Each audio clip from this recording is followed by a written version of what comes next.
جاقلان قربان بیشین با هم ایتر لوبیا پلای ایرانی چه خوشمزه چکنی. داستان لوبیا پلا یا همون استانبولی پلا با پایتخت از ای شروع بکی دوست علی خان معیرالممالک در کتاب رجال عصر ناصری بنوشته که محسن خان مشیر دوله سالها در استانبول سفیر کبیر بود. بالاخره شاه اون احضار کنه و وزارت امور خارجه فده مشیر دوله.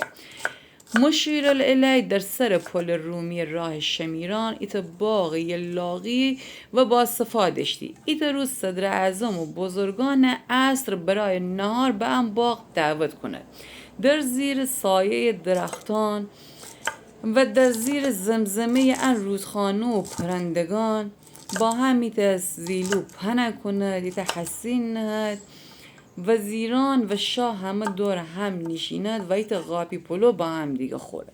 وقتی از ظرف غذای استانبولی پلای بند صدر اعظم جلو صدر اعظم خیلی خوش بمو و وقتی که وگردسته به ایران خو همسر و درباریان بگفتی که خود ترکیه که ایسا اومه ایت مهمانی دعوت به حسومه ان غذای عطایی با ان مواد مره چکودو ده شما هم غذای خوره چکونیده. وقتی درباریان غذای چکود دو قشنگ همه دور هم بینشت بخورده اشن خیلی خوش بمو. از اون موقع ان لوبیا پلا استانبولی پلا ایرانی جاده کفته. الانم بعضیان نگوید استانبولی پلا بعضیانم گوید لوبیا پلا. حالا هر جوری که خودتان دوست دارید. نیاز داریم به چند دانه پیاز که اون نگینی خورده کنین تا به جا اون قشنگ سرخ کنین. ایزن نمک و فلفل و زرچو بزنین. گوشت چرخ کرده 300-400 گرم به پیاز اضافه کنین. قشنگ گوشت پیاز امره تف بینین تا قشنگ گوشت سرخ بود. لوبیا هم که از قبل بوشسته ایمان قشنگ خورده کنید اون اندازه شمی دست داره به هر اندازه که دوست دارید لوبیا خورده کنید. بعدا به گوشت و پیاز اضافه کنید و قشنگ اون با هم تفت بدید. لوبیا پلا خیلی خوشمزه و لذیذه. برنجم که از قبل بوشسته اید و آبکش بگوده اید اما موادی که آماده کنید برنج هم را قاطی بکنید. 2 قاشق روب گوجه هم به مواد اضافه کنید. قشنگ با هم سرخ کنید. اجازه بدید تا روب گوجه قشنگ رنگ بازه کنه. بعدا بهش یه ذره آب اضافه کنید. دیگه 1 رو 20 دقیقه اجازه بدید که لوبیا قشنگ بپزه. وقتی بپخته لوبیا با برنج قاطی کنیم. برای تهدیگ نیاز داریم به 3 قاشق آرد، 3 قاشق روغن و ایده فنجان آب. ایز زرچوبه اگه دوست دارید زعفران بزنید. همه اشن لیوان جقشن قاطی بکنید. بعد قابلمه جب بنید.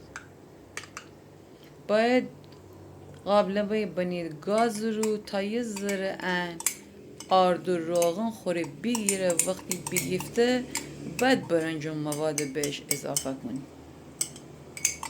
تهدیگش ننید که عجیب چیزی به.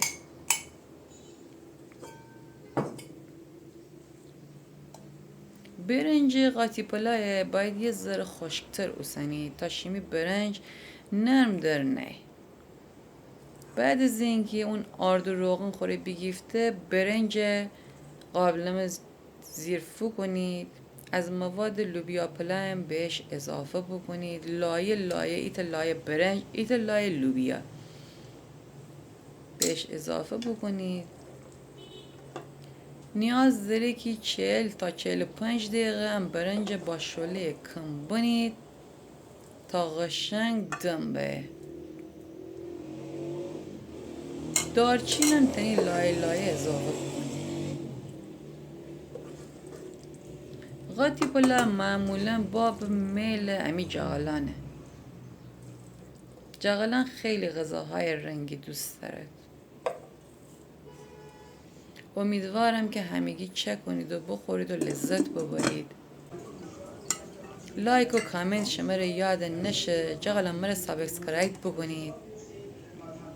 از کوی که می فیلمان نگاه کنید مره بینویسید بدنم که از کو کشوران مره دنباله کنید. انم تهدیک 100% از تهدیک کشته ده.